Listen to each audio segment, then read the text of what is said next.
Live. So hopefully it's working. Hello, welcome to another episode of Loose Canon. The reason I said hopefully it's working is because of the new stream key stuff. I wasn't able to change ours, and okay, I can see that we're on. That's good. Um, so yeah, we're back again. It's been a while. It's been a month actually, hasn't it? Because we skipped an episode and then Yeah, did the full 2 weeks. yeah, sure did. What in the world? Yeah. And now, Season of the Lost has progressed that 4 weeks further from our last episode, or maybe 3 weeks, depending on how it actually falls out. And we've gathered all the Techeuns that there are to gather. And so this episode, we're going to be talking about the Techeuns and try to explain them a bit because it's probably something that not everyone is super understanding of.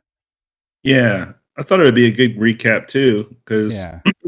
there are a lot of them, and their Techeuns kind of are integral to this storyline, so Yeah. it may be important. Yeah. And now we have, I think what is it like? We've gathered like 9 of them or so. Mm, well, there's seven, 7. Okay, we gathered 7 of or them, but wait, yeah, seven. Sorry, there used to be 13 right at the start of this. something like that. I think. And if I recall correctly, I'm not sure if it was 13. I mean, I guess it should be in the armor. So the armor this season, the Pathfinder armor sets, they all have different names for different class, but they all have the same lore attached. And they go through the process of like getting the Techeuns up to speed as they're being trained because long ago, not long ago, like thousands of years ago, but like 4 years ago, Marasov lost a lot of her Techeuns, and now she's in need of them again to get her back, and that's what they did Right. kind of before this season. But yeah, we're we're kind of all over the place. So let's try to start from the beginning. And why don't we just kick off with the lore card this week? All right, let's do it. Yeah. Okay. So, this was a couple of weeks ago because we've been gone for a minute, but this was Laden Lance, which is an ornament for the sniper rifle, Cloud Strike. Mm-hmm. Cloud Strike's a pretty cool sniper rifle, and it has a really cool lore story. Not really anything like that has to do with in game as much as it's kind of like one of those side stories in the Destiny universe. Um, it basically is talking about. It's basically explaining the storm every time it Mm-hmm. comes through, and you can hear the clouds striking. And there's this, particular wanderer that comes in, and he's got a staff of lightning and can help save the Actually, city. And yeah, let me cut you off for a second and just pull up yeah, an image of Cloud Strike just so it can be seen, sure, because I have something I want to say about Cloud Strike and kind of like I'm not trying to be that guy like that's saying like, oh, it's a missed opportunity or anything like that. Damn it, that's not a good image. Oh, it's a missed opportunity or anything like lame like that, right? I'm just trying to say like when you look at this weapon, um it's a good one. When you look at this weapon, so we have it here on screen now, and you can see how you were saying it's this guy comes in with his staff, and with the staff he's like controlling lightning and shit, right? yeah, And so you see you have the staff here, and it's kind of just like thrown into a gun frame where it's the barrel, and it's the barrel, so yeah. bullets don't come from this thing. It's Like they not don't like even exist really. There's no like mechanical reasoning behind yeah, like it's not like there's a barrel on top of it or beneath it where it's like that's supercharging the bullet. That I sure, could be like, okay, I see what they're going yeah, for, but it is the barrel, and yeah, so bullets don't exist. but it still has a fucking magazine. And Yeah. that bothers the hell out of me. Like I have such a hard time accepting that Yeah. there is this gun with a magazine, but it should not have bullets to begin with. Right.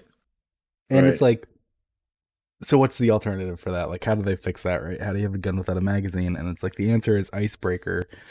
If this were to come back as the icebreaker, the gun that slowly regenerates its own ammo as if it were like a mana in a different game.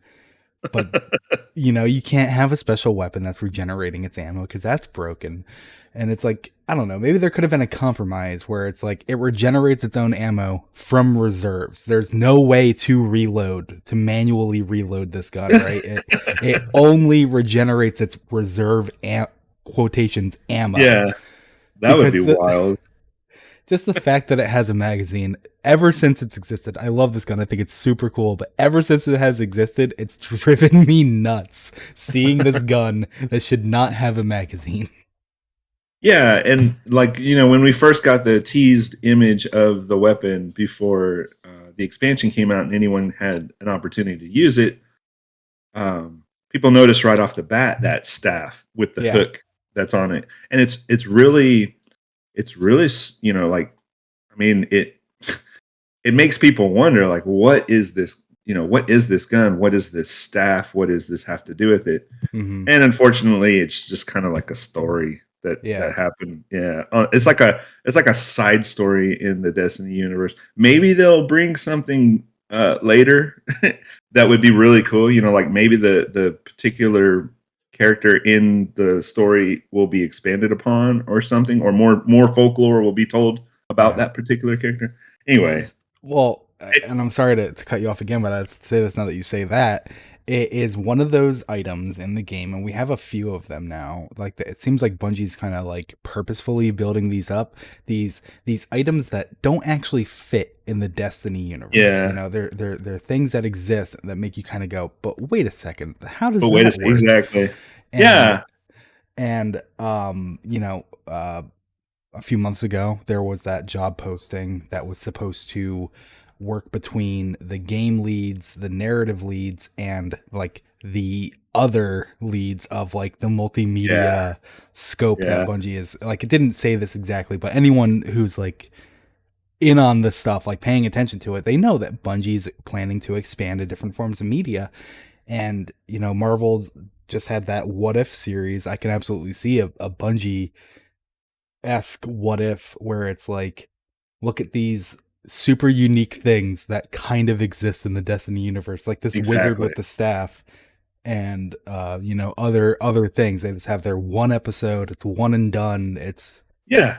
you I've know always thought that would have been a great formula for the Destiny universe as a mm, whole. Like, not necessarily tell a story about your guardian and all the mm-hmm, adventures you have gone on, but more in turn tell the story of particular characters.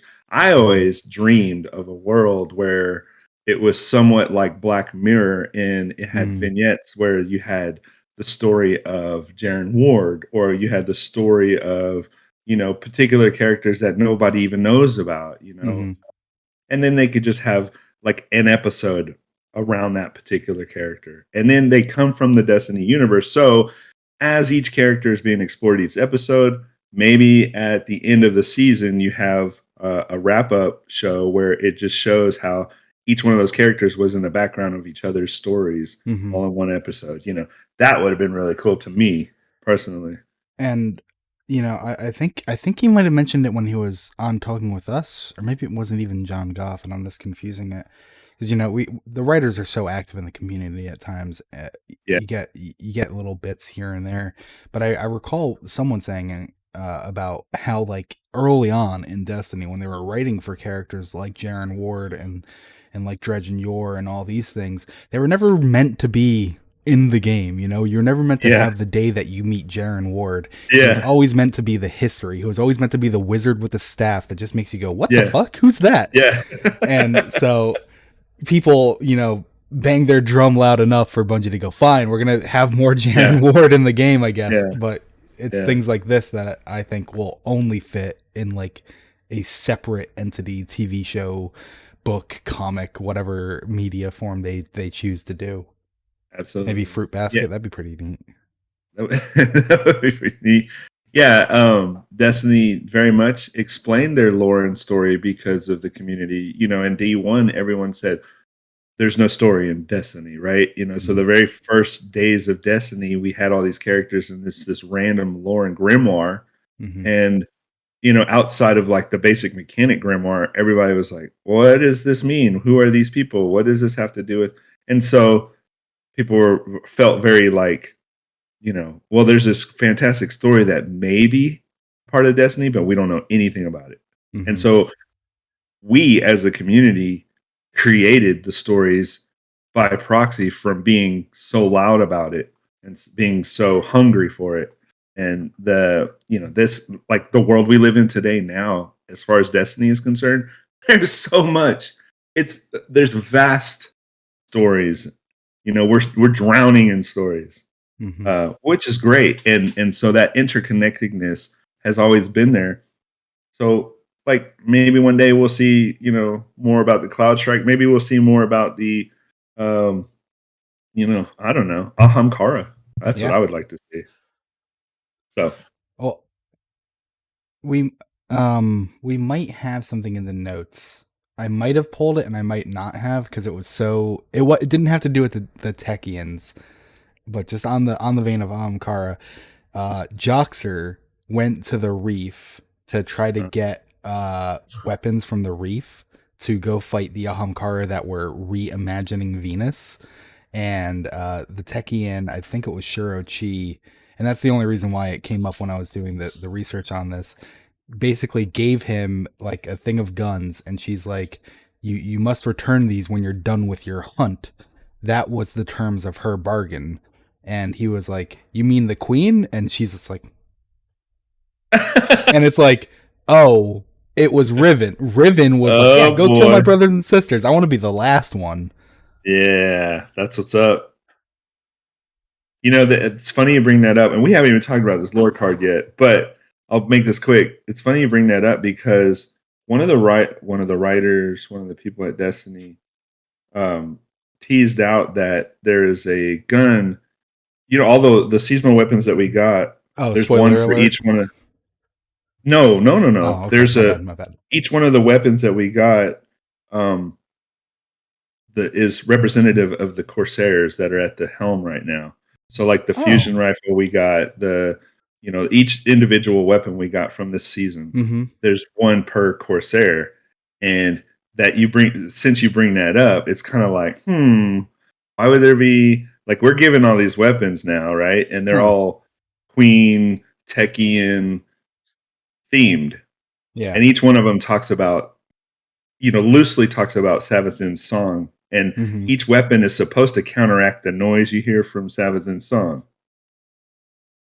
So that was an interesting little tidbit that a writer planted out there in Twitterverse. Yeah. I wonder how that would work. Like, how does? Because I made a joke about that. Like, how Mara can make a weapon that would counteract Uh huh. Savathun's song, but Uh huh. without ever having heard Savathun's Savathun's song song. in the Yeah. first Like, how do you place. know? What is the formula? What is the wavelength Yeah. that you're supposed to? I don't know. And I wonder if these weapons are like, I wonder if that's supposed to be like a tie-in between the Great Hunt with, what if these weapons were manufactured by Riven? Wouldn't that be awesome? We'll That have would be to. awesome. Yeah, it would be very awesome. Okay, so I'm gonna Laden do the lore Lance. card. Let's get the lore card out of here. Yeah. Okay, so Laden Lance, it's an ornament for Cloud Strike, like we were talking about. So naturally, the tie-in has to do with. Um, this is a really cool one because Laden. It took me a minute to figure out what in the heck. So a Laden is a Laden jar, and I remember this. So a Leyden jar is an early form of a capacitor. It's a glass jar with layers of metal foil on the outside slash inside with a metal rod wire protruding through the lid. Um, it led to the invention of the very first lightning conductors, such as Hmm. Benjamin Franklin's lightning rod, and then later, like we see it today, the Tesla's Dragon, which is outside of the Tesla Museum. Um, this was the first device that could store large amounts of electric charge. By using a metal rod inserted into the glass jar with metal foil cemented to the inside and outside surfaces, a metal terminal projecting vertically through the jar lid um, is what caused the charge to be stored. And so if you look at, there's a picture of it, you'll have to use your imagination, but the Laden Lance looks, the inner part that would have been the staff looks just like this metal rod protruding through a Laden jar, which is really interesting. Oh, And really? so, yeah, so the Laden, Let me look that yeah, up. You keep talking. yeah. So sometimes referred to as a Kleinschen jar, it's an electrical component which stores a high voltage electric charge from an external source between electrical conductors on the inside and outside of the glass jar. The discovery was made by German cleric Ewald Georg von Kleist and by Dutch scientist Peter von Muschenbroek of Leyden. And so the invention was named after the city. So the Laden jar was named after the city Leyden. And then this, later on became popular, right?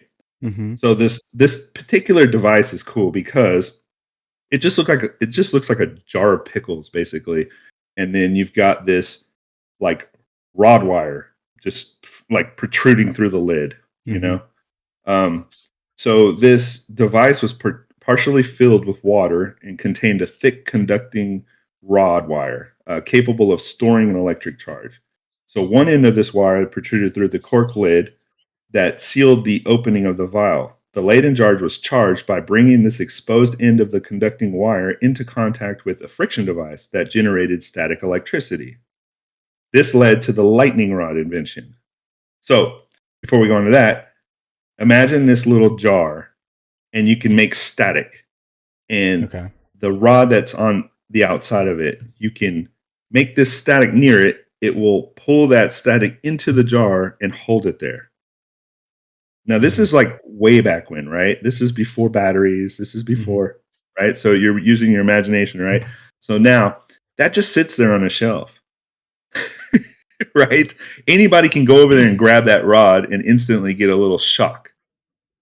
So it's just a capacitor sitting there with potential energy stored, waiting to be unleashed, Mm-hmm. right?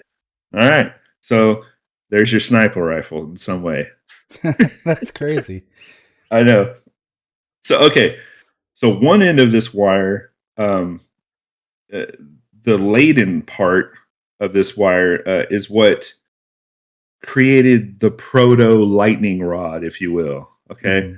Mm-hmm. This is really cool. Lightning rods were originally developed by Benjamin Franklin. And we know he was, an inventor, blah, blah, blah, discovered electricity, air quotes.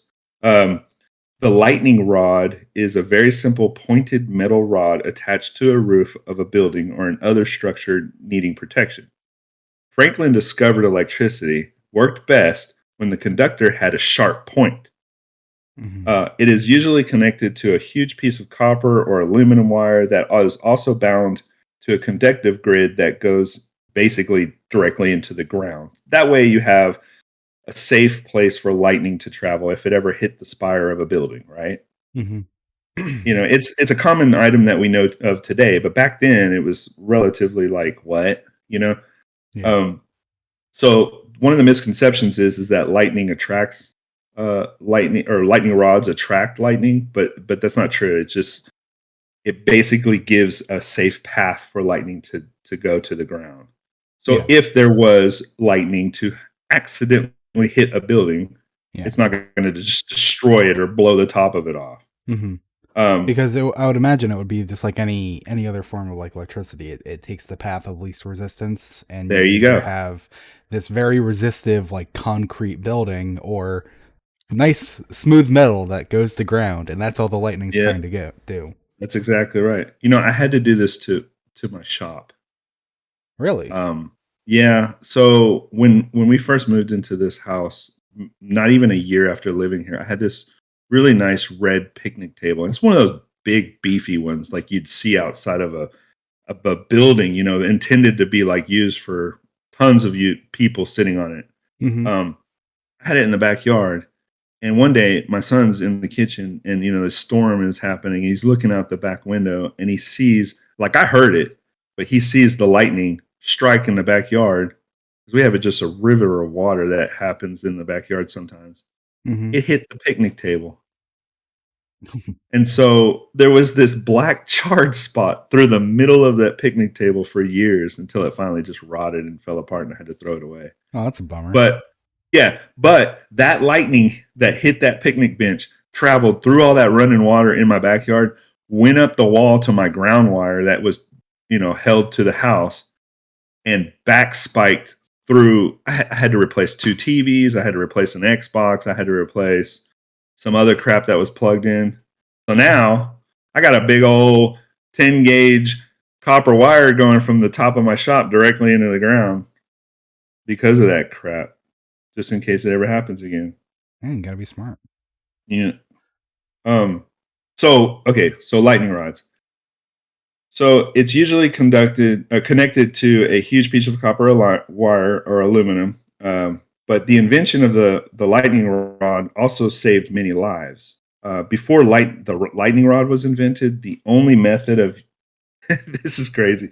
So the only method they used at the time was the difficult and treacherous ringing of church bells. So before lightning rods, there were these guys that basically had to run up the tower and start ringing church bells to alarm all of the city. Hey, there's bad lightning storm happening. Oh, okay. For a second I thought you were gonna say that church bells like scared lightning away. This is funny you say that because it was believed at the time that sound could break up storm clouds, and many human bell ringers all over the world would climb up these church steeples and high buildings to ring wet ropes connected to large metal bells at a time when lightning was most likely to strike. Oh no. Well, that's life, I guess. That's just what happens. So this practice continued for decades, even after Franklin's experiments proved his simple lightning rods worked. A study by Johann Fischer, published in Munich in 1784, found that between 1750 and 1785, bell towers were struck by lightning 386 times, killing 103 bell ringers. It's amazing they thought that sound could break up storm clouds. But like, at what point could you not connect the dots where it's like the sound's not actually doing anything, but also there are people dying? It was just accepted. So I know we're laughing, but this is like a serious thing, right? Because they really thought, okay, what is your purpose in life? To be a bell ringer, right? You're tasked with this responsibility of getting rid of lightning. Like, your whole job is to, maybe you'll die, maybe you won't. That's an interesting job. I thought it was interesting that this particular part of this lance is all over the place, because if you think about it lore wise, you've got the lightning rod, which looks like the Laden Jar rod wire protruding through the jar. However, it ties into the story we're about to talk about, because sound breaking up lightning to keep from killing people. And we have Savathun's song, and we're supposed to like not hear Savathun's song, and so we've got to interrupt the song from our ears to keep us from being subjected to the sound and her slave or whatever manipulations. So that's why I kind of threw that in there. Thought it was neat. It was a neat little tie-in that circularly wrapped everything together, if that's even a word. Yeah, no, that's a really interesting ornament. Because I didn't know anything about Laden's lance. Laden, or even Laden jars. I just assumed a lance is what they were going for, and it was just like some historical thing. I just closed it, but I was gonna say, actually, that's a pretty dumb looking lance in the first place. Yeah, that doesn't look like it'd be very effective. Yeah, exactly. They do that a lot because they don't want to be on the nose. Like, they're not going to call it lightning rod. You know, Well, I mean, it literally, like you said, it really did look like a Laden's Jar rod. All it needed was the chain at the bottom. At least from the diagram I was looking at, it sure, had a chain sure, that would connect to the yeah, bottom. yeah. But So, aside from that, that is very interesting. But so we're here this week. We are talking about Techeuns, and on Twitter actually recently, someone was asking if Petra was born in the distributary, and I remember I said I didn't recall Techeuns actually being in the distributary, and I knew that Petra was raised by Techeuns. So, kind of like oh, that was my logic behind Petra not being in the distributary. And going through this, I found it was like mentioned like 5 times throughout all the lore. So, just to start things off on Techie history, to give people like a rundown of where they come from, kind of what they are. From Exstatiate 3, it's an entry from the book Mara Senna. Here's just a single excerpt where she was giving commandments after she was creating the distributor, saying things like we're immortal, etc., blah, blah, blah. The fourth one was that those wise and the good technology should be heralded and heeded so that the U technology could be preserved. They would be UTechs, and it's spelled EU techs because Techeuns, Tech EUNS, otherwise oh, known as Tech witches. Their whole power is derived from using like augment technology to like manipulate light in some way, according to people like Mithrax and Varix and Ido. They're like Ido called Techeuns uh like splicers, but they actually work with light instead of with technology. that's So cool. yeah. And then also later on when they so Utex and Techeuns are seemingly pretty interchangeable for names. It's just more commonplace to call them Techeuns now than it was Yeah. to call them Utex. So from Revanche 5 from the book Mara Senna, which that had to be quite a bit away because if I remember correctly, Mara Senna, did it do every letter or did it just go alphabetically? Oh, I don't know. I remember it. I think it went alphabetically, but I can't imagine it did every letter if it's going from E to Oh, I see what you're saying. Like as the yeah. So it goes Archiloquy, Braphos, Cosmoger, and it would have like Braphos 1, Braphos 2, Braphos 3, Cosmoger 1, 2, 3, 4. Then so it skips the D, goes to Extatiate, Phytocide, Herosology, Imponent, Catabasis, which was the hunter who died on the Glycon, yeah, that was Nye, good. Palingenesis, and then it ends with Revanche. Um, Wait a second. That doesn't make sense. How does it end with Revanche 1? Hmm.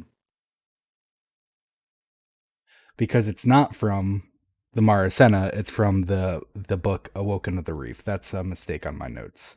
Oh, Because then it okay. picks up in the book of the Awoken of the Reef book, which continues Revanche, Telic, Tyrannicide. So it's actually got two T's.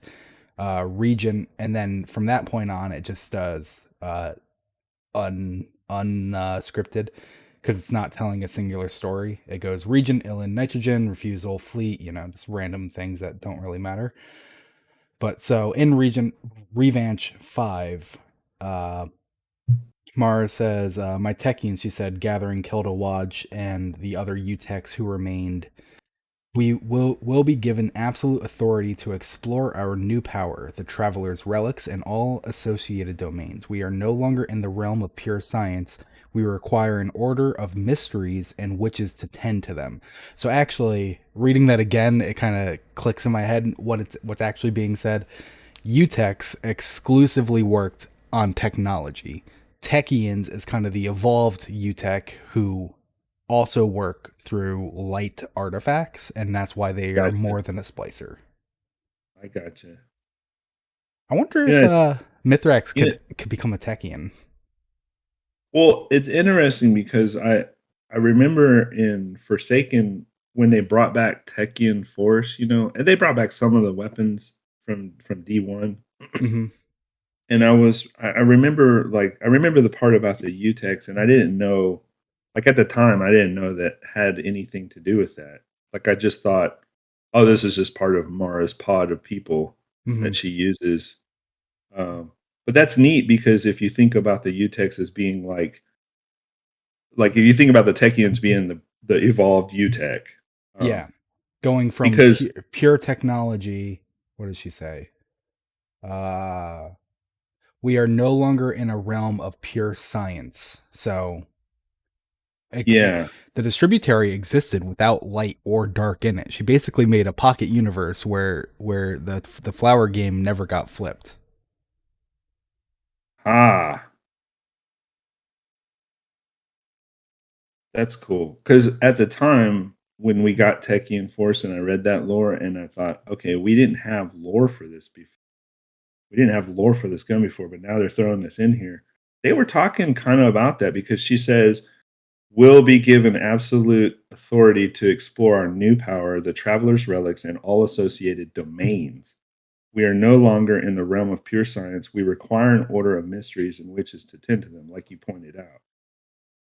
Wait a So second. that's Oh my god. No, I just realized that's also from Techie Force, but that was from Revenge. That quote. yeah, I that's what pulled I'm it from saying. Like Revenge. what? Okay.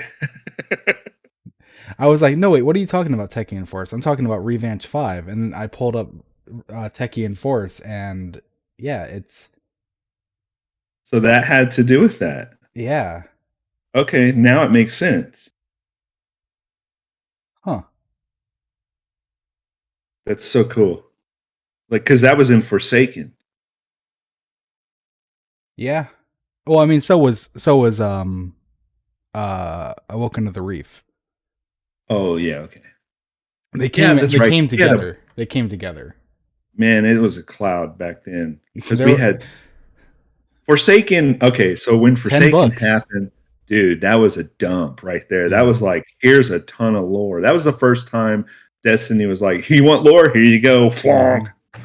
They gave us 10 books at the start, and then 3 months after the release of Forsaken, they gave us one more. They gave us the Eva's Journey in Hmm. Black Armory, and then also Dawning Delights. Oh, seems that Rhino uh, is back. Maybe. Maybe Dawning Delight. Yeah, you're good. Oh, your thing moves. Look at that. I don't understand what is happening. You good? Did you get struck by lightning? Oh, this is weird. I heard you talking shit. Okay, but yeah. Forsaken was a huge dump of lore, and yeah. Back to the Techeuns though. To talk more about their actually let me pull this up. Talk more about like kind of what they are in God, was it Taken King that introduced the artifacts? Taking King. Oh yeah, when that Iron Banner. Yeah, no, it's Taken King.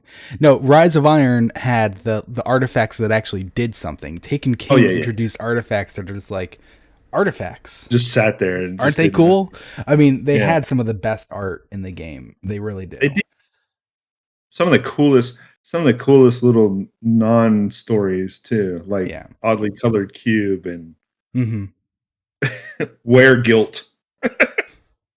But so one of them was the Techeuns bangle, which is a rare artifact, and it says an approximation of the glittering augments worn by the Queen of the Awoken's advisors, worn by the Techeuns. So they wear these like bracelets and rings, and they don't show their eyes to people for some Oh reason. yeah, yeah. And you know they just have these like light technology things that let you like psychically control things. And Ido, Mithrax's daughter, not sure Ido. Um, Although I guess is her first name Sure, or is it just straight up Ido? Thought it was just Ido. I think she's only ever referred to as Ido. But so Ido mentions how like if a guardian kills her with light, she's Ido to the day that she died. But if a Techeuns used light against her and spoke through her, is she still Ido? And that's why they're like so terrified of Techeuns. Whoa. So Techeuns powers are kind of off the rails. It is okay. It is, and then think about when Mara basically duped a whole fleet of Fallen into thinking her armada was out there in space, and then just was like, "Haha, we got you." Yep. This was bait the whole time. Yeah, that was the she made him think that the harbingers were there, right? She was like, "I'm Yeah, gonna kill you all," and they were like, "Okay." they were like, "Okay, we smit. Yep, we Sorry, know that power. we didn't mean to." Yeah. And then throughout the Dreaming City, oh crap, who did it? Who did it? Lowly Richard, I can't remember his name, and I feel like a dick because he went above and beyond in the Dreaming City during Forsaken. Talk about lore. In Forsaken, they have those special patrols where Sure Ido will tell you where Yeah, to go and then tell you something, and they have like maybe like 50 locations that they bring you to, right? That's probably like more locations than there are. Maybe there's like 20. it But was a so each lot. location will have several dialogues that you can get, and it's all random. There's Oh, no that's right. knockout list. It's just completely, you don't know what you're going to get. And I think Bungie confirmed that there was like over 200 variations of all these patrols. They were called pilgrimages. Oh my And God. Richard Devereaux, I think he makes the Yeah, low lines, low low lines. lines, yeah. Yeah, Because he's low line dev or low lie dev. yeah, low lines that or something like that. Yeah. He's cool. Yeah. Everybody should follow Richard Devereaux. That dude does a lot of work with. I'm pretty sure it was him that went through and just sat like I don't even know how long he must have been doing this, but thanks to him, Ishtar now has several of these transcribed, and Yeah, so one of them is in the Harbinger Seclude. It's a shrine, and Shurochi says, "Look at all these statues around you. How many queens, how many Techeuns came before you? The Dreaming City is older than your tower, your last city, but in the carvings here, almost all honor people that never once stepped foot in the reef." So kind of saying like, even though they consider themselves Techeuns, they still like pay homage to the Utex that came before them. And another one, Shurochi says, "This was once a training ground for Techeuns. Do you know Petra Venge was once meant to join our order? She denied the call. It's just as well, I suppose." And so we see that Petra Venge has that knife trick, that Cade was so crazy yeah, about in yeah. Forsaken. It kind of seems like that was probably like one of the Techeuns abilities that she got in and then got out. And it's like, I can make knives float. That's all that Yeah, she kind of walked away with. that was one of the things that I pointed out originally, and thought, hey, wait a minute, why is Petra get this fancy little power that nobody knew about all of a sudden? And she's sitting there floating the knife in the reef. Because when we were talking to her originally, remember in the reef, we had to go and see her. Yeah, in House of Wolves, she was actually doing that. That was one of her idle Mm-hmm. animations. She would float the Yep. knife. Yeah. And so basically what happened to kind of like actually kick off this whole season. It happened all the way back in Taken King. Marasov sacrificed a bunch of her Techeuns to attack Oryx and hold him at Saturn so he couldn't make his full approach to Earth. Yeah. And so, among the recommended declaration of death, Yasmin Eld was a paladin, and Yasmin was turned into what was it? The Defiance of Yasmin, the sniper rifle. Yeah, I think that's what it was called. So Yasmin Eld was basically tortured and ground up, and then made into a weapon that we used back in Taken King. Those Uh, weapons are crazy looking. They got like bone and sinuous meat attached yeah, to it, yep. red and ugh.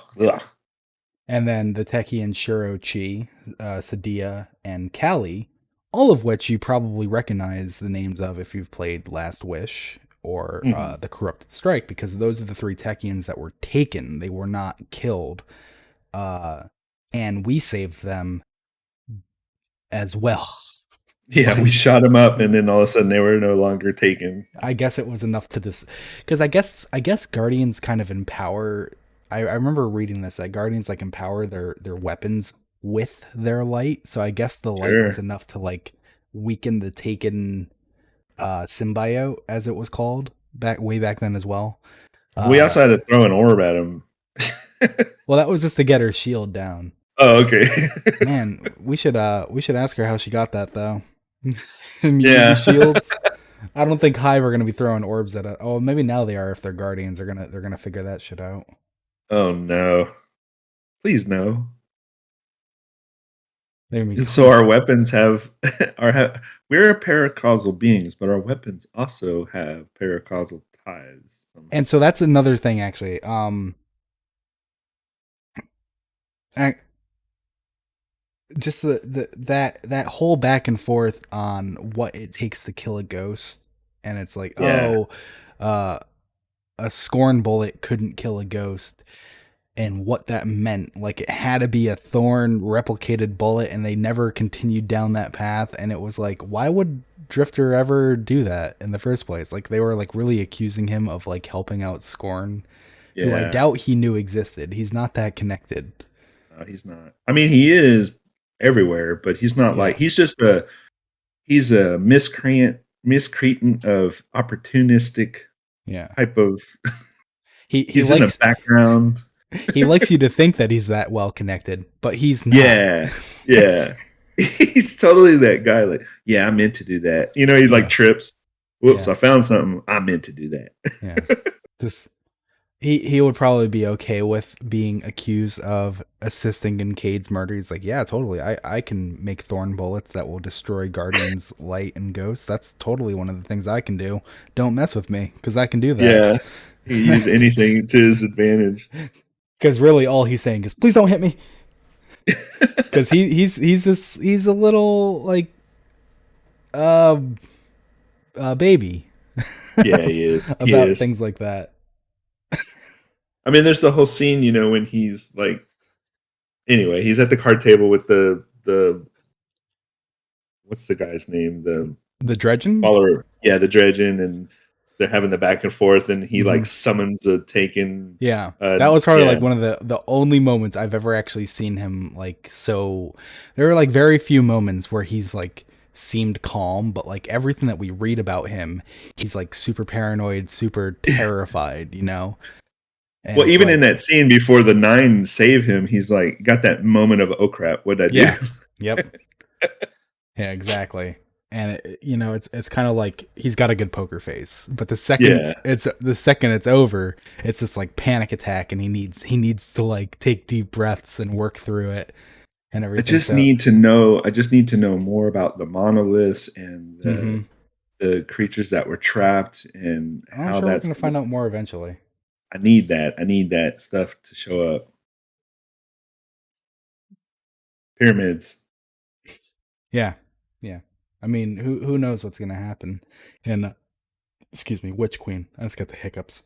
I'm trying not to be obnoxious about it. Um, But so this season as well, we have the Pathfinders set: helmet, gloves, grips, vest, tunic, whatever class you are. It has a different name. It all has the same lore. Or I yeah. pulled the Hunter set, and basically, just to like kind of pull these in short, it's following a few of the new coven, as it's actually called in the first one, where Petra, who was the queen regent, was trying to order the Techeuns to create a new coven. You know, you're supposed to have 13 Techeuns in your coven, and they do not have 13 Techeuns in their coven because so many of them died across the things that have happened. And, you know, Petra's saying you need to make a new coven, and they're saying no, we can't do that. There's taken in the ley lines. We need to cut the ley lines, and Petra's very upset about that because that means they might never get Mara out. The exact line is, "We will snap shut the ley lines and seal the city." Ilan concluded. "No," Petra retorted. "The queen is lost and might still return." She turned to the coven mother. "Of your 7, how many are still alive?" Petra Yeah. felt a mouthful, flame stoking beneath Ilan's visor. "Precisely. We haven't the strength." And it's supposed to take, we haven't the time. Training spans decades. Apparently training a Techeuns takes decades to do. But Petra's like, "I don't care, you have to rush the process, you got to make it work, we got to get Mara out of there, and then we can close off the ley lines." Because as we've seen time and time and time and time and time and time again this season, going into astral alignment, the ley lines are flooded with Taken, Hive, and Scorn. Like, it's not good Yeah. right now. No. The ley And lines, that's some wild parallel crossing of time and space in and of itself. And the fact hmm. that they're running around on those veins, if you will, of Mm-hmm. time, that's not good. That's not good at all. And about those enemies that we have in there, the Taken were called back by their original master. The Mhm. Hive are Zivo Arath's Hive, who are working for the original master of the Taken. Uh-huh. And the Scorn have finally been, like, spoken to be under some control of the original master again, Yeah. because of Callus's bullshit. Like, so Yeah. fucking Callus, man. Damn Callus. Like The this. Herald of the Darkness. Here comes Callus. Let me tell y'all a story Yeah, about how I'm going to be the last one sitting here watching the world end, but y'all can come with me if you want to. yeah. Meanwhile, I'm a blob. What a fucking ass. Like My he, new shape is a blob, and I'm sitting here just like waiting for my show to begin. what he really did with the Glycon is just like, from our understanding now, is that he introduced the darkness to the Scorn, and now the Yeah, Scorn have stasis, and now the Scorn have champions, and now yeah. the Scorn, like, Oh all my these god. things are happening because of Callus. And it's like, Ugh. god damn it, like he could be But responsible for some shit going down. don't you think that's wild? Uh, that is right there in and of itself a really wild thing to even contemplate. Because I know the scorn happened because of the prison of elders when the Mm-hmm. fallen and the hive were forced to be around each other in their cages and their arenas and their crap like Well, it had that. nothing to do with the Hive. Well, didn't the scorn? The Scorn were created by Fickrell after he was Yeah. killed by Cade and wished back to life by Uldren. So the But power that they have was given to him not by the knowledge of hive, though. I mean, like, no, it was from the. Okay, so see, now I'm actually curious. So that was how Fickrell came back to life. But yeah. so Fickrell made the Scorn with his dark ether, which was like poison to a normal fallen. And basically he would let me see if I can find anything that actually references it. Yeah. I'm detecting huge shipping containers of dark ether in here, enough to raise a Scorn army. So it's all about where the dark ether came from in the first place. It could have just been Fickrell. Blood meets a slurry of oil and dark ether draining into runoff against the cabin floor. Yeah, so there was a bunch of dark ether on the Glycon, because that's what that was from. Yeah, I don't. Leave it to me to pull the keystone out of the show. Watch the bridge fall. The engineer quickly realized what was wrong. Ido told them, taking a low, conspiratorial tone. She had given the shank the wrong spirit. All her anger and pride had poisoned it, like dark ether poisons the Scorn. But where did dark ether come from? That's what I'm saying. I thought dark. I don't know where I got this from. I thought dark ether happened on the prison of elders or Fickrell in looks the up prison. sharply. Well, yeah, it did. I remember that it did. Fickrell looks up sharply from his own knives, seethes like mists around his face. Is it time we show them the future now? Okay, so the first mention of Dark Ether is from the book Most Loyal, Where Loyalty Lies. Varric's experiment succeeded. Oh, that's what it was. Varric's experiment succeeded, but not how he expected. Ingestion of etheric concoctions still resulted in fallen death. It was not by any means a life-sustaining substance. However, a life-giving substance. Though the Yeah, dark ether lingered like a heavy fog, it also seemed to reach out toward empty vessels. In this case, it found dead dregs that yeah. littered his There it floor. is. Yeah. Yeah. Okay. So the experiments were very much a thing on the reef, even back in D1, because they talked about it with the taken sword or whatever. There was a little bit of a story that talked about how the prison of elders or they were experimenting on these prisoners a little bit down in the reef in D1, and But so like there was. I'm not seeing where that comes to Hive. Yeah, I don't know. Maybe I made that part up. I was thinking probably because Taken were down there and Hive were down there and Fallen were all down there, that these experiments somehow made like a cross pollination of powers, and then you got Dark Ether out of it. It works. Perhaps Fickle could be okay. Dark Ether came from subjecting Fickrel to Ether. Fickrel corrupts Ether to Dark Ether. How? I don't fucking Because know. he learned because Fickrel learned Hive crap. When? I don't know. In the That was prison. Fickrel never learned Hive stuff. That was Hyrax. Oh yeah, yeah. Hyrax did. So then, how does Fickrel learn these fancy abilities? It seems like it's just naturally what happens. Like all of a sudden, because you've consumed enough of this ether, you know something. But secrets of Fickrel's mutation eluded him. The power within was obvious. Scattered about the floor was the evidence of its potency, as well as too many nights of failure, wrecked sentry servitors, dozens of deflated dregs, all pulled from the upper cell blocks to act as his assistants. Whatever this cold, unnatural cocktail was that coursed through Fickrel, it could not be transferred or ingested like ether. His people needed to sustain their wretched lives. Hmm. Monkey wrench meat show. Rhino throws it. What the?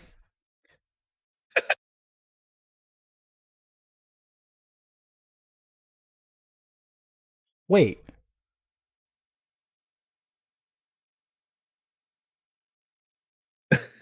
I'm listening.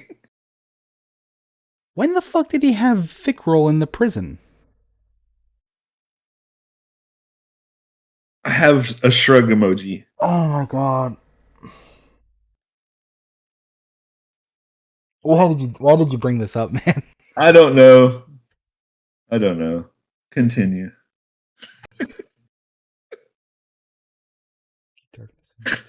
Welcome to Loose Canon. This is precisely what we do on this show.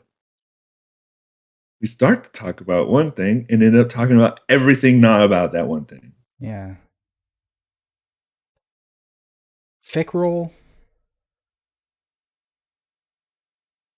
Pickerel is um he was let out in Where Loyalty Lies. but was he Fickrel before he was Fickrel? Yeah, he was always Fickrel. He Okay. was always Fickrel this before I can't do this now. Yeah, let's not do that. We'll go down that path some other day. But so point of the story was there's something here that happened that helped Fickrel create the Scorn. Now the Scorn are But being back it was manipulated through Riven that original. who did that, Yeah, right? Because that was in the yeah. fucking comic. Mother effing Riven, dude, and the Ahamkara and Mara keeping Ahamkara a secret from other people, and somehow this came to bite her in the butt years later.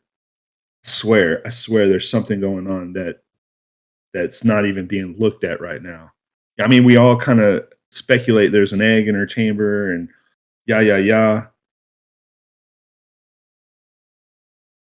dude. If dude, if Savathun ends up breaking out of that chrysalis and ends up being a freaking Ahamkara, I'm gonna scream. So in Cade 6, uh, he's saying, I told you after we rounded up the Barons, we went looking for the body. He fell a long way. No way he survived the shots or the drop, but the shore's a mess. It ain't tangled for nothing. We couldn't find him. And as he's saying this, Aldrin's walking up to Fickrell's body. Probably bounced off rocks and went sailing into the debris field. Another bit of junk floating with the refuse. All I know is he is dead, and he's gonna stay that way. I'd bet my life on it. And Aldrin, Uh, what the fuck is Aldrin doing? Why does he have fire? uh. Why does he have fire in his hands? What is going on? I'll put this on the camera so you can see what Aldrin's doing to Fickrell's body. Remember, Aldrin was like completely basically possessed at this Yeah, point. he was completely gone at that point. Yeah. I'm saying, and that's what I'm saying. I think it's Riven. Yeah. I'm pretty sure it was Riven. Makes sense though. Like Riven's gonna say, hey, my God, Okay, dude. so the Archon he saved is named Fickrell, and he worships Aldrin like a father and god. Aldrin understands now what brought them together. They each see a future for their broken people, a future that cannot be obtained by looking back. Fickrell tells Aldrin how the fallen have been crippled by their dependence on machines, how they clung to tradition instead of hurling themselves into the abyss, seeking rebirth through extinction into a new species. I feel the same, Aldrin tells Fickrell. We say we existed on a thin line between light and dark, Fickrell, but my people have always been easily led astray. What future do you see for the Awoken? Fickrell asks him. What future? After he finds and saves Mara, he realizes that he doesn't care. He spent so many centuries stalking the perimeter of Awoken society, fighting off challengers, spying, sneaking, doing Mara's dirty work. Nothing has value except for its relation to Mara's plots, not even himself. They can all die for all I care, he says, with a viciousness he never expected of himself. He want to save his people? No, no. Mara was willing to destroy them for her purposes. The Awoken have no value at all except in service of her design. If some part of them survives, it will be the worthy part. And then, does he wish for Awoken extinction? Is that what he truly? So that's like Riven, kind of like saying you Yeah. have to actually wish it. We have work to do, he tells Fickrell. The House of Kings has become inconvenient to my plans. I wish to. He wags his knife. Divest? I don't know what that word is. Fickrell looks up sharply from his own knives. Dark ether seethes like a mist around his face. Is it time we show them the future now? Oh God.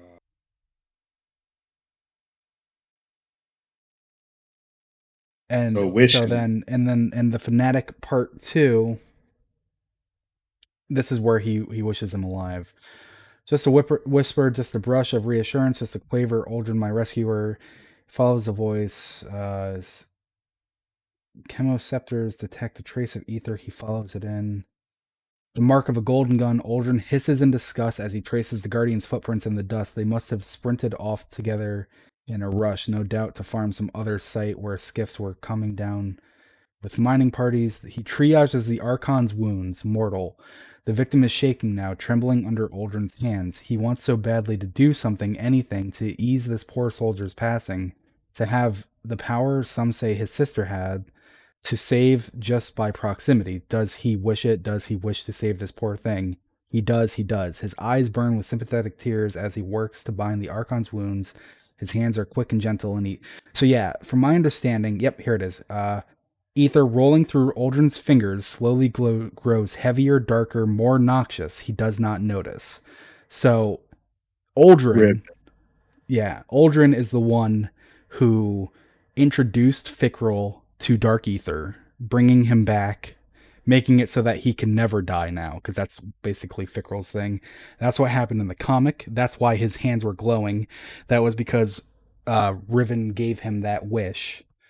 And then Varix took it a step further, trying to cure Fickrell of his Dark Ether That makes sense infection. now. And Okay. then by trying to cure him, he accidentally made Accidentally, more yeah. Dark Ether, which Yeah, made yeah, the yeah, yeah. scorn. Because that's what Oh, everybody was pissed off at Varix about first, because we didn't know all that back channel story at the time. We just thought Varix made this happen.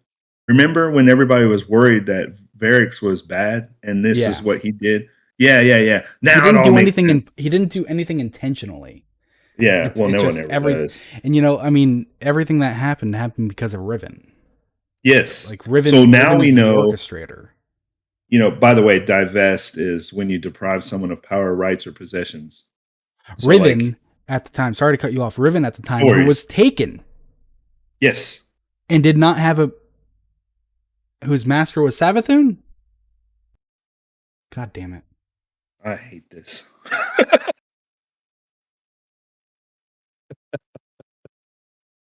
When did Savathun take over?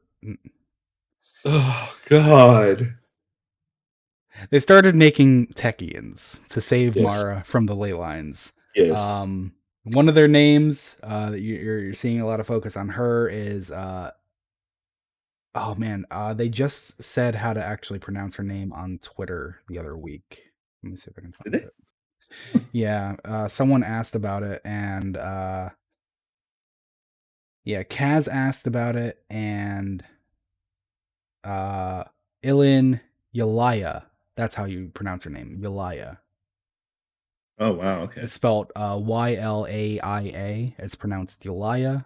And then there is also the other one is Shari or Sajari. I'm not sure if it's meant to be like kind of rolled together or separated. Yeah. These are two of the new Techeuns. Sajari shifted on the wooden operating table. Why must she be first? They're going through the training. They're being pushed very quickly into it because obviously it's supposed to take decades, but they need to do it like now. Yeah. And don't touch that. It's antiseptic and a binding agent. Callie said, placing a sizable blue crystal adorned mask next to an assortment of scalpels, hooks, and erosion stencils on her back table. Oh, Each my tool was God. etched with ceremonial iconography and freshly sharpened. Now it takes years to become an adept among our ranks. But the Queen's Wrath believes time is short. If you survive these augments, will expedite your training and enhance your abilities. So basically, they're getting like augments surgically installed into their bodies. Yeah. It's not just jewelry, it's like It's surgical like, installation. I She like how told they use. herself, sorry? No, I'm sorry. Go ahead. Uh, She told herself to ignore the grinding of the pestle and thought about how Petra had taught her to use the physical as a transitionary conduit to the ascendant. Drink this, Callie ordered, handing Shari a small cup of Queen's Foil tea. Shari opened her eyes and released her grip as her meditation broke. Yes, elder sister, give me a moment to focus, please. She held, hastily gulping down the tea. So we actually used to drink Queen's Foil to go into the ascendant plane as well. Yeah. To help the see. Mm-hmm. Callie threaded the mini metal edge directly through the bone of Shari's skull. A line of incision opened a wave of red, searing penetration through layers, overwhelming electrified senses. They gave way to calming sting and a discordant firing of nerves, a pattern, the texture, the split between what was and what could be. In her mind's eye, Shari saw the ley lines unfurl like budding petals of a living blossom, nebula like plumes of pollen. She let herself slip away under the pain of her flesh was only one of many choices before her. It almost sounds like they can kind of see the future. Is my camera Yeah, it messed up? does a little bit. What in the world? Sorry, my camera just like looks super fuzzy, or maybe it's just my eyesight's super fuzzy. You need to drink more Queen's Foil tea. I know. Look what it did for her. I You can see. wouldn't have to I wear can see glasses my anymore. choices. Yeah. Um, and then there's Austin. And so one thing that might be be misunderstood with the Techeuns is it is not exclusive to women. Men can become a Techeuns as well, but for whatever reason, they conventionally don't. There's no like Yeah, opposition to them or lack of skill. It's just they don't. it's just a patriarch, and their Yeah, society is mainly led by women. yeah. Austin sat in silence with eyes shut. Ley lines swept over her in waves. Austin is a woman in any case, but impulses which she slowly brought into alignment with her own entanglement. It was not the first time she had pressed herself into symbiosis with the ascendant plane. She'd been through the thoughts of all her sisters in the coven. And so that's the thing about them. She'd been through the thoughts of all her sisters in the coven. And so they kind of talk about how they can like psychically communicate and they can like visit each other in dreams and stuff. And that's kind of in line with what Ida was saying her fear of the Techeuns were, that they can kind of like enter your brain. And it's like, okay, but if they enter your brain, are you still yourself, or are you now like Yeah, yeah. So it's kind of like a juvenile thought on how they mhm. actually work, is to think that they could just do whatever they want. And so her coven sisters lay sleeping all around her body, but her mind flew through countless panes of prismatic glass. As they shattered, she flittered from one plane to the next, catching momentary glimpses of incommunicable wonder. In the distant cosmos far ahead, Austin saw a dark haze of indecipherable noise. Somewhere nestled in the ley lines, this shadowed spot was growing. Austin knew Marasov was distant. She knew the queen had obscured herself from her enemies. Austin had felt a presence reach from the noise toward the dreaming city more than once. Tonight, she would reach back. So this is That's kind of like the beginning of shit going bad, right? Like, yeah, this season we know that there are entities in the ley lines, and this is kind of like the first happening with one. The noise descended upon her, and instantly she was at the precipice. Hand pressed, frozen, paralyzed, and awash in insidious whispers that shredded the doorway into open nothing. It tore her consciousness across the cosmos to a grand terrace of onyx swords and emerald flame raining over a red harbor. Fingers reached like blades from distant hollows, screaming noise upon noise. A lone figure stood on the terrace aside two empty thrones, testing, prodding, tasting, breeding war. So there's a lot of things going on with that one. Grand terrace of onyx swords and emerald flame raining over a red harbor. So Shadows Harbor on the yeah, moon, yeah, and being the red being the crimson, etc. yeah. Onyx swords, green fire, breeding war. Like it's very much talking about that. And as we know, we're going in to save the Techeuns, and one of the locations is actually the moon. And yeah, so this might be like hinting towards how she got stuck where she got stuck. Makes sense. It was actually the moon one that it was on the moon, right? I believe it was on the moon that you fight Kelgarath. Yeah, because it goes down. It goes down to the. It's called the Undercroft, and you go to the section that looks like the dungeon map. And Oh, they're the knight that can't die yes. or can't die. We kill them. They were just a pain in the ass to kill. Uh, so I have it here. In the book Ripples, the entry "Risen from Bones." Kelgaroth kills one of the Techeuns. I'm not sure which one he killed though. Seems kind of like a waste every time a Techian dies. I mean, it hinders Mara's plans, Yeah. so that's good.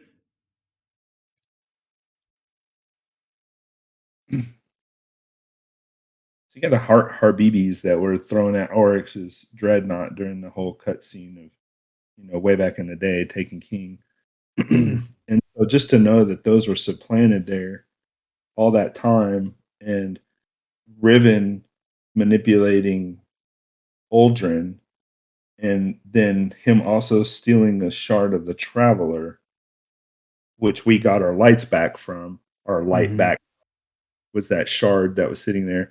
But also there was a shard of the Traveler on the moon that was in D1 that we had to go get.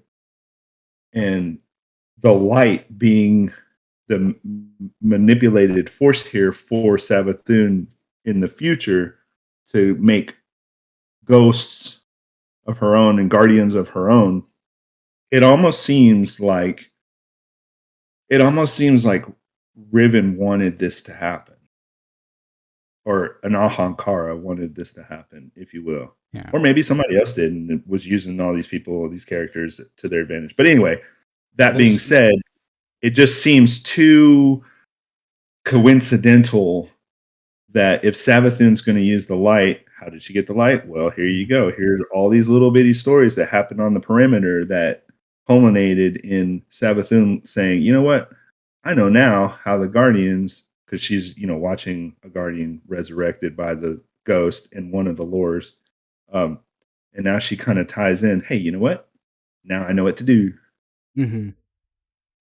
And I mean, in the case of Riven, there's an entry that I didn't feel actually made sense to have in here. But in Last Wish, we take Riven's heart and we bring it back to the two Techeuns that we saved along the way in Last Wish, Callie and Shuro. Riven actually says like, "Oh yeah, the Techeuns think if they take my heart, they'll be able to cleanse and control me," and they're fucking wrong. Like, so it's kind of a matter of like, okay, but if they aren't controlling you, is someone controlling you, or are you now like freed of being taken like everyone else, and you're your own That's agent interesting. again? Yeah. And it's one of those things where it's just who who is doing what? So much is happening, and it's like, but who actually wants this? Because it it feels like the conspiracy 101 episode from Community, where at the Yeah. end it's a conspiracy on top of a conspiracy on top of a Yeah. conspiracy, and it's just you completely lose track at who's actually the one pulling the strings Yeah. now. Yeah. And there's too many people just going, Yeah. haha, you've been playing into my hands. And then another person steps up and they're like, but Yeah, you've been because playing into my you're right. hands. You're very right. You're very right because Callus thinks that he's doing this, and Yeah. then Ribbon thinks that he's doing this, and then Savathun thinks she's doing this, and then we think that we're doing this like grand Yeah. process of elimination. So, we know that's funny you bring that up because we know that the entity is out there. The it is out there. The darkness ships are out there. The pyramid Hmm. ships are out there. And we know that there's this over looming character that has yet to have presented themselves as the mastermind behind all of our enemies and agents of light and slash darkness, using them as puppets to kind of, Yeah. bring forth their ultimate play, I guess, if you will. I mean, we know about the winnower and the gardener, right? They're like they're like the thing, the thing that's out there. But conspiracy on top of conspiracy on top of conspiracy. I'm just going to say it right now. I can't help but think that the Leviathans were just, I mean, misnamed. You mean like the sky leviathans, not Yes, Callus' ship? Well, correct. isn't it the other way around that the Leviathan ship was misnamed? Seth Dickinson named the ship the Leviathan, and I believe after it came out and there was confusion, he was like, "I should have called it the Behemoth." Yeah, that's right. The behemoth. So it was like, oh, yep, that's Uh-huh. my bad. Well, this goes all the way back to this goes all the for me. This goes all the way back to when before Oryx was Oryx, he was looking for a ship and he finds the thought The whatever needle. the hell. Yes. So he's looking for the ship. He wanted a particular ship, but he couldn't get that ship, so he settled for a different ship. Hmm.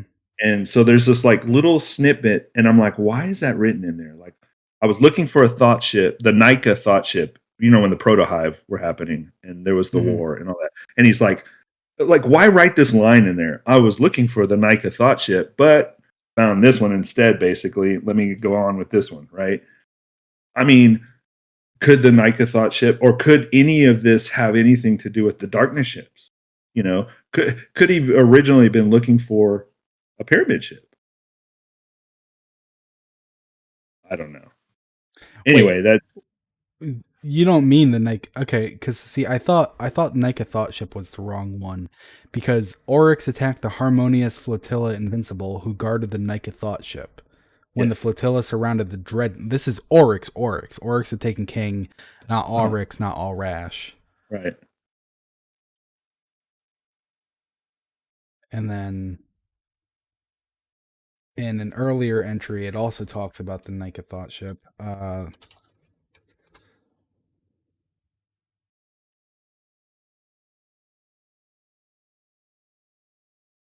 Yeah, he. See, now you got me doing this again. It's a conspiracy on top of a conspiracy on top of a conspiracy. I say. Because I thought I knew where you were going with that, and then you flipped it on me, so I'm confused now, because they wanted to find a ship that would get them off of the world, and they found Uh, the needle, which couldn't get them off of the fundament, but it could take them down deeper into it. And I yeah. was like, oh yeah, I see where you're going with that. And then you were like, yeah, the Nika thought ship, and I'm like, whoa, that was way later. What are you talking about? Uh-huh. Yeah. So I'm just saying, like, okay, so if it okay, so the Leviathan, I mean, in the fundament, the Leviathan, the deep, all of that could Mhm. have that could have been a manipulation. Is all I'm saying. Like everything that happened with the hive being the hive. I mean, we know that that was a manipulation, but I'm just saying, like, before they knew it was a manipulation, before they took on the worm responsibility, before they took on all of that burden, um, could this have been a master play? Like, hey, bring these dudes forward and to the deep, and I'll make them into a puppet of my will. You know what I mean? Mhm. And so let's bait them into coming down here. Let's bait them. We'll turn them in, and then we can wrap ourselves in a mortal coil of sorts, so that we can do our harm among the universe in a way that we can't do ourselves because for reasons. I don't think it's like I think it's, way too coincidental that all of these enemies have something that is basically behind them. Well, I mean, they all want to. I'm not sure if this is actually answering your question. It might. I don't actually think it is. They all want to be the final shape, Yeah, so they're all kind of like pursuing the same goal of being the one that orchestrates everything. I guess that's a good way to sum it up. Yeah. So they found the ship because Sathona was listening to the world. We salvaged the needle from the Shivubi Maelstrom. I knew it would be there. The needle is a gray ship, and as long as slender as hope, as unbreakable as time, and older than death. It tumbled through the Maelstrom before our ancestors crashed into the fundament. This is not a sea ship like all rashes. It is an artifact of high technology. I know its purpose. I know what happened to the crew. She knows what happened to the crew. You got me, dude. Because you remember what happened to the crew on the ship, on the needle ship? Uh-uh. Neither do I. It's a blur. I because they found the crew and they were like mutilated in like a really weird way, and it was like, what the hell is going on here? What happened with this? And Sathona's like, I know what happened to the crew, which I've never, Thanks, Sathona, for telling us. yeah, I've never realized before. Now I gotta look up the crew. Oh my god. That's where the ancient crew died so obscenely, Zyro protested. That's where the atrocity in the birthing room was born. Whatever that was, Sathona was like, yeah, I know.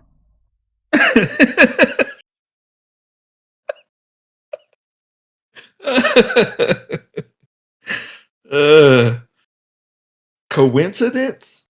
I I mean, think the fucking worm told her. Of course, it's not a coincidence. I know. Ah, dude, this goes so deep. Literally.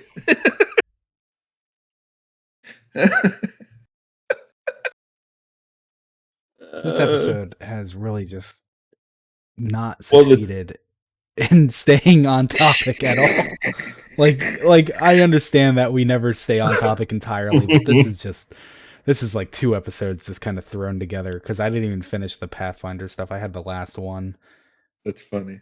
And basically the last one is they go in, they find Mara as they're coming out, that the noise thing from the other one that Austin saw starts approaching them, and the new Techeuns are like, go, and they fling Mara out, and then they scatter to try to survive. And some of them die along the way. The thing hunts them down. Yeah. Kelgarath kills one of them, as I said earlier. He caught her again in his next life. The Techeuns' final words echoed in his thoughts. I still see the flecks of scarlet in your chitin, how quickly you abandon your witch queen. Basically saying he jumped ship, which is actually really funny because he jumped ship from Crota's brood, the hidden spawn, to Savathun, and now he jumped ship again for Zivu. Oh, that's funny. And actually, wait a second. Kelgarath What was a betrayer? daughter, was a son of Zivu, What wasn't he? betrayer?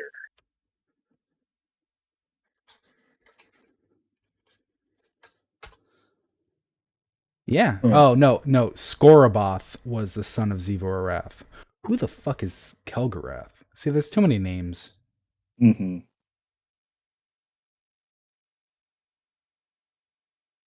Nuts, man. A hollow coronation. Defeat Kelgarath, risen from bones, and his minions. Oh, defeat the interlopers who pillage Ager's scepter. That's where Kelgarath came from. So he killed one of the Techeuns. Same deal though. Same thing. Hmm. Yeah, this really has been a wild episode. Someone said in chat. Kind of like it. I kind of like it. We end up, and I know, like, for a lot of people out there probably listening, you're like, why? Like, who are all these? Maybe there's some people out there just completely confused by every show that we ever do. So Yeah. we are a little bit like the podcast for other like lore nuts. So pardon us if we don't completely elaborate on every character in the game. I got something. I don't know if you're actually watching this stream, but you know, I feel like this explains what it's like when we're talking about shit. We're trying to read from two different fucking things. Just really going off. Oh my god. And that's really the Uh, best thing. That's like my favorite thing about the lore, like because you yeah, know, I think we covered everything, and I think we're coming up on our time. Just how crazy, and I know that's like, I know that's intimidating for people, but it's like once you get in, it's just so fun to have those moments where you're like, wait a second, this is connected, and you're Pepe Sylvia, and you're screaming on Carol's door, and Carol doesn't exactly. exist, and Yeah. It's good. It's good yeah. because I task everybody who may be new to the story, finding out about our podcast, to go read just whatever you can read on Ishtar Collective, Yeah. because any story that you pick to read from, you're going to find out that there are thousands of layers that could be pulled at, or strings that can be pulled at here and there, Hmm. and then they'll wrap you up. They'll make you want to hunger for more story and know who these characters are. And the beautiful thing is it's all interconnected. So regardless if you know something, or you think you know something, or you just plain flat out don't know anything, Hmm. it's fun just to go and research all this stuff. So Yeah, I think Matt said it best. I don't know when he said it, but he was asked on DCP, Mylan Games, for anyone who doesn't know who I mean when I say Matt, how to get into the lore. And it's the best way to get into the lore is, especially like if you're gonna jump in with Witch Queen, is to read the lore from that season. And you know, you get that, you get bit, you know, and you're like, wait a second, I want to know more yeah, about this. And literally, like, that's what I was just doing on on stream. I would just type in the word the needle or Nika, and I would find the entries and I would chase it down. I was typing in dark ether. I was typing in UTech, Yeah. piece by piece, and I'm like, okay, so this is how it's all connected. And then Rhino comes and, and has to say something else, and then I'm like, okay, well, I got to do this again, like right now. Like I need to figure out how this is connected because I know I've read it once before, but I kind of forgot it, and Yeah. I, you know, yeah, You're welcome, and listener. also, just before we end the show, I wanna give a shout out to Matt to Mylan Games. You should check out his YouTube. He recently put out a video. I haven't watched it yet because a lot of the time I don't like to watch lore videos because I try to have the thoughts myself. But he said he has a new video called titled "Destiny 2 Lore: Callus will return as the entity," which is kind of Mm. like the new player. And I haven't watched it yet. I'm gonna watch it after this, and I think I know where he's going with it. And if we're going in the same direction with it, I completely believe he's right. And if we're not, then I don't agree with him. And but so there's a really old, and let me actually read it because it's one of my favorites. It's there's a really old uh item from the Taken King called the Simulation Core, and it was part of the No Time to Explain quest. And how do I pull up this entry? This item? I search the word suit because that's the only word I remember from that entry. And so there it is. I found it. So it's a quote from Pradith's Ghost, and it was handed over to Lakshmi, and it says, like mid sentence, saw darkness, but not the abstract, like not like the speaker talks about, real flesh and blood darkness standing before me. It wore a fallen captain like he was a suit of clothes. It laughed at me, reached out a hand, and then I was gone, off to someone else. And Oh so man. I think Matt is right. Callus will return as the entity, but not like, haha, I was the entity all along, but like the entity's like, yeah, I'll take your body. Yep. I like it. That's a good That one. that I like gross this. that gross Dalek shit. Yeah, I dig it. So check out that video. I'm gonna be checking it out as well. I guess that's Good it. show. Good show. Good show, guys. All right. We will be back. We will be back on the 24th of October. That is 1 week from Halloween. That's super exciting. I've been celebrating Halloween as many people do, the traditional, eggnog. It's going really great. And we'll be deep into Festival of the Lost. And I think we're gonna try to talk about some of our favorite like spooky entries, the things that are just Yeah, like that'll be like fun. these are like terrifying that they exist. Yeah. Um so yeah, see us then, same time, same place, October 24th. Bye everybody. Bye.